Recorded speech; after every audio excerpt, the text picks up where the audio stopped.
The sun is almost high noon. It's bright outside. We're wearing our sunglasses. They're still busy. This is Crime Watch.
Transients are in the area, but because the businesses are open, there's more calls as things occur. And this is a unique situation that is a perfect example of that.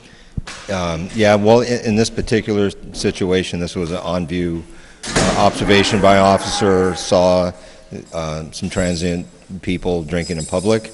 So when she went to contact them, this one guy in particular tried to get away from her, tried to run away, with open container in hand, and she caught up to him and arrested him. It's interesting because he looks very familiar, and it's not like I see all the people you arrest. Yeah, well, he is familiar. In fact, he had a spot on our last show. One of the segments we filmed last show happened to deal with this exact same individual. So he's got a reoccurring guest role. He does, right. And you notice his behavior, very agitated man, and that some might have to do with the fact that he is more than likely addicted to alcohol. He's been drinking He had an open container when he was contacted by the officer. So, beyond that, we don't know if there are, possibly other issues.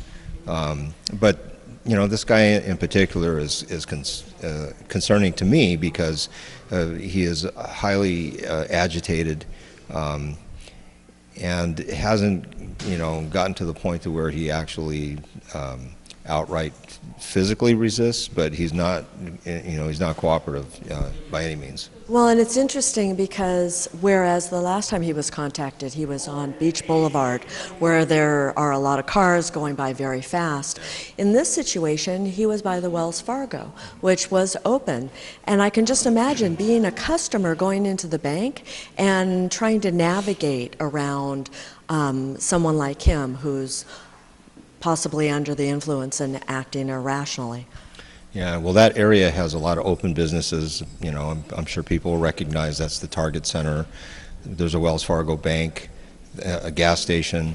They're in that area adjacent to the parking lot. There's some shade, and some shrubbery, and they have a tendency to congregate there when especially it's warm out today. So when Officer Simon was driving by, she saw them there, and he knew he had the open container. So when she got out of the car, he took off. We were able to come into the Sally Port again, and it was interesting to see how that whole operation works from the very beginning. You don't hear it, but we heard the radio communication between the officer and dispatch was actually able to control the door opening so that the officer didn't have to get out of the car and swipe their device. But also it was interesting to see how all the officers, including you, put your guns away, put away all the weaponry. Yeah, that's policy, to enter into the jail. And with this guy, we wanted to move him directly to a drunk tank. It's a special cell with, the walls have a coating on them, the floor as a coating. It's rubberized, if you will. It's kind of padded. He's just too agitated right now to deal with in terms of going through the booking process. So hopefully, he'll calm down after a period of time, and we'll be able to finish up the booking process with him. So he went directly there. Ordinarily, there's a searching process and a few other steps before someone actually gets housed. But we all saw his behavior. So for his safety and the safety of the people working here in the jail, we just put him right into the drunk tank. Well, and it's wise too, because no officer wants to get in a tangle or a fight with the people that you're arresting. I'm sure all of you avoid it at any cost. Yeah, it's honestly the safest, most prudent thing when someone's agitated like that. We'll just let them calm down. It's air conditioned in the building. But even if it's in the field too, you don't want that fight, right? Well, true, but the officers are going to respond to the suspects or the person's conduct that they're interacting with. So if they are aggressive, then officers have no choice but to deal with that. If they're cooperative, then it's a different picture. We can just have normal conversation with people and go through our business, even if that means issuing a citation and collect their signature and they're released. For right now, though, he's in a soft, protective environment where he has the opportunity to maybe calm down a little bit. Hopefully so. Last time he was here, it took a little while. And eventually he did sign a citation. That was the reason, I think we talked about it in the last show, that was the reason that he was here, because he refused to sign. So he eventually did calm down enough where he signed the citation, and he had enough of a time period had elapsed for him to sober up, and he was released.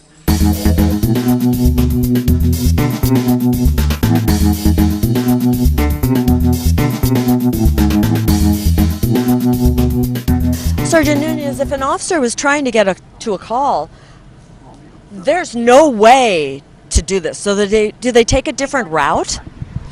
Yeah, a lot of times officers will, just because they know the city well, will figure out ways to cut through neighborhoods and take certain routes or certain paths that where they can avoid traffic like this. But a lot of times it depends on where you're coming from and where you're going, and sometimes you have no choice. You just get stuck in traffic. Especially if the incident is just on the other side of the freeway or at one of the businesses here. So I could see how that is very frustrating if you're trying to get from point A to point B and you've got all this mess in between. Yeah, I know guys that intentionally avoid working day shift just for this reason. It is frustrating, especially when you're trying to get to a call that sounds, like it's an emergent, like it's an emergency. But the bottom line is, unless we have the ability to respond in a full code 3 mode, with lights and sirens, which we can't do for everything. There are certain risks involved when you do that. The vehicle code requires us to drive, in accordance with all the rules of the road, just like everybody else. So, and officers have to kind of balance that. They're often in a rush to get to a call, and it is important that they get there as soon as they can. The flip side to that is, they have to navigate this traffic, and, if the call itself really doesn't justify that code 3 response, legally we're not indemnified if there's an accident or something should happen. So in the meantime, we're just gonna sit.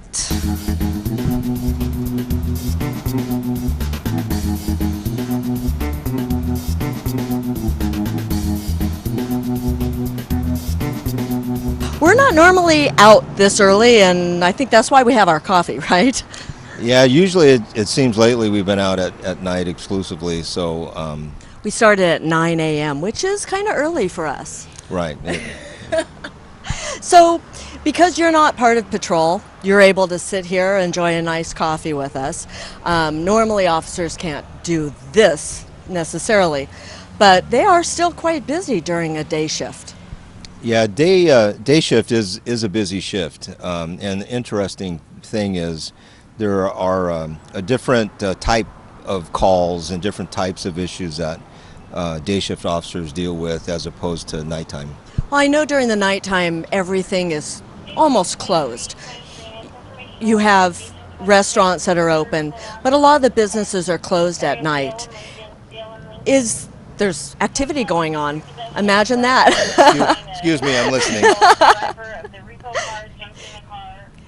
You'll notice, even though he is not really an officer that's working patrol today, and he's out here just for us, he's still a police officer, still in uniform, still in a marked car, and he still listens to the radio because having extra help is extra help in those big emergencies. Sorry about that. Sorry about that. This broadcast was actually occurring in Anaheim, but still kind of close to where we're at. So what I was saying was, with quite a few businesses are closed at night, are there things that happen during the day with those businesses? Well, the difference in the daytime is. I'm going to drink my coffee while you're talking. Sure. The difference in the daytime is, let's say, for example, a business sustains vandalism or even gets burglarized, or that sort of thing. Usually, that's not discovered until the daytime. When the business opens for the day. So that's when the day shift crew, the officers working during the daytime, will be dispatched out to investigate those calls. Banks aren't open at night, so with them being open during the day, other issues? Yeah, it's difficult to rob a bank when it's not open. Thank goodness. Yeah, although we do get calls at banks. Many banks have ATM machines that are actually alarmed, and some banks have the type of setup where you have to actually go into a lobby area to access the ATM machine. So we have responded to those at night, but there are no bank employees. The bank itself is not open for business. All that happens in the daytime, and people may not think so, but bank robberies are a fairly common crime. It's interesting to see the officers out in the field. One of the things that strikes me as it just seems like there's more people, more cars out now. That's one of the prominent distinctions between day shift and night shift for a cop. You have to navigate the traffic. That impacts your response time. It actually, sometimes officers get involved in fender benders themselves just because of the traffic congestion and listening to the radio, trying to make their way to the call. Sometimes they see things that they need to respond to and drive all at the same time. So that multitasking ability is really important. You're a sergeant in the department, and I know that some supervisors try to avoid the upper brass, and so they work the shifts when they don't work. But during the day, do you hear more from the brass, your supervisors, because they happen to be at work too? That's kind of funny, and if I said anything other than the truth, if there are anyone in the police service or fire service listening or watching the show, they know I'm not being completely honest. So, yeah, there are employees, there are cops that avoid working day shift because they don't want to deal with administration. And the bottom line is, if they are there, they are there during the day, and because of that reason, they too, at least at some point back in their career, they were cops too. And they listen to the radio, they watch the status monitor, and so they're curious. The bottom line is we're about delivering service to the community. So that being said, if something is going on and someone in administration or management is aware or interested, they might call the watch commander and ask some questions, or make sure that we out here in patrol are doing all that we can to respond to that call. Similarly, just like the brass, there's also all the city departments, and in particular, Public Works, who the police officers work with quite often. But during the day, I get it. You don't have to call somebody out from home. They're already on duty. Yeah, Public Works is a huge department. We work close with them because they're out here on the streets and dealing with the parks and the city infrastructure. So they have a big job, and there's a lot of construction going on around town right now. In fact, I think we got a little footage of that. So we work together, even though we're different departments. We're still representative of the city as a whole, and again, our primary role is delivering service. So for us, the PD, it's police service. Public Works deals with that infrastructure. While you're doing this work as a police officer, especially on a day like today where it's starting to get warm, you wear dark. Dark in the sun is horrible, and you all probably know, but they're wearing bulletproof vests, and those aren't air conditioned. So you've got to be warmer during times when it's a warm day like today. Yeah, I'll be honest with you. It is.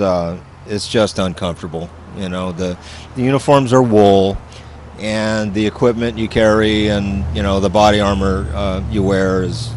It's just not comfortable, but necessary. These are the tools of our business. And what protect you? Sure. So necessary for sure. Um, so it's you have to take personal responsibility, and make sure you stay hydrated and those kinds of things. It's funny.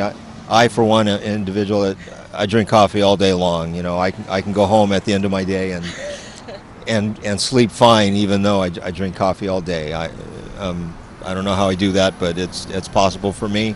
But still, I'm aware and conscious. In days like today, it's warm. I will hydrate. I'll sneak in some water in between cups of coffee. Um, but it is something to think about. I mean, we're out here in the elements. Of course, the issues are different at nighttime. Um, Here in Southern California, it doesn't get, or at least not often, doesn't get freezing cold. Um, Sometimes cool enough to wear a jacket, but daytime, it can get pretty warm. And today, I think it's supposed to be 90. I think Somewhere around there. With the heat comes also the sun. And so officers typically during the day wear sunglasses.